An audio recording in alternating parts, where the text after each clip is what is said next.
ఈ దినమున కలిగి చేసినందుకు నీకు మహిమ ఘనత కృతజ్ఞతలు కలుగునుగా. శిలువ మీద తనకు తాని బలిగా అర్పించుటకును జీవమును అమరతను బయలుపరచుటకును నమ్మిన వారందరినీ పరలోకములో తెలుసు.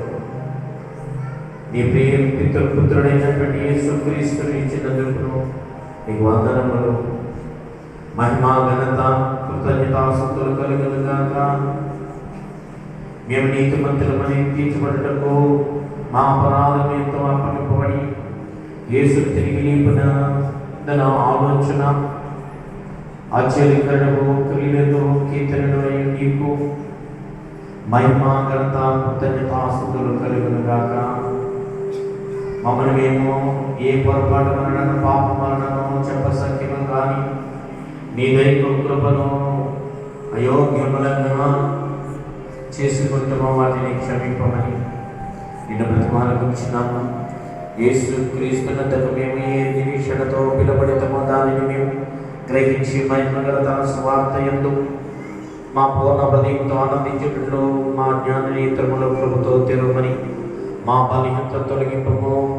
గొర్రెల గొప్ప కాపరి అయినటువంటి మా ప్రభువు యేసు క్రీస్తు మృతులో నుండి తిరిగి లేచినవి కనుక మృతులో నుండి లేచిన యేసు క్రీస్తు యొక్క పునరుద్ధానం వలన నీ కృపాబాహుళ్యమును బట్టి జీవము గల నిరీక్షణ మాలో కలుగు చేసి నూతన జీవము గలవారమై ఆయన పవిత్రముగా అనులాగున మమ్మను పవిత్రపరచము.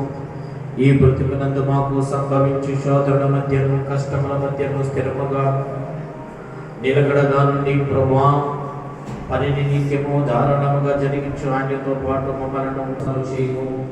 దైవభక్తి లేని దుర్మార్గత చెడుగైనది ప్రతి దినము గతించిపోయినట్లు తండ్రైన దేవుని యొక్క మహిమ మార్గము అందరూ యేసుక్రీస్తు ప్రభు అని ఒప్పుకున్నట్లు ఆయన శత్రువులందరినీ తన పాదముల కింద నుంచి సూర్యదేవు మొదలు అస్తమి వరకు ఆయన దివ్య పరిపాలనకు క్షమించము. ఓ ప్రభా, దుఃఖములను ఇబ్బందులను వల్ల వారిని అక్రమంగా బాధింపబడి వారందరికీ సత్యము కొరకు శ్రమపడి వారందరికీ అజ్ఞానముందు పాపవారము కిందను వారందరికీ గొప్ప శోధనకు లోనైన వారందరికీ రోగ భారము చేత కురుకుపోవచ్చున్న వారందరికీ మరణ భయము చేత పీడిపబడిన వారందరికీ నీ కృపను గుర్చి నిరాశపడుచున్న వారందరికీ నీ స్వార్థ వలన కలుగు ఆదరణ సమాధానము జరిగి క్రీస్తు మృతుల నుండి లేచి నిద్రించిన వారి ఫలమాయన కనుక తండ్రి యొద్దకు ఆయన ద్వారా వచ్చిన వారందరినీ ఆయన ఆత్మలకు రక్షించడానికి శక్తి గలవాడని గ్రహించి వారందరికీ విజ్ఞాపనం చేయటకు నిత్యము జీవించున్నాడని ఎరిగి మేమందరము నిత్యము సంతోషముతో ఎదురు చూచుదముగాక.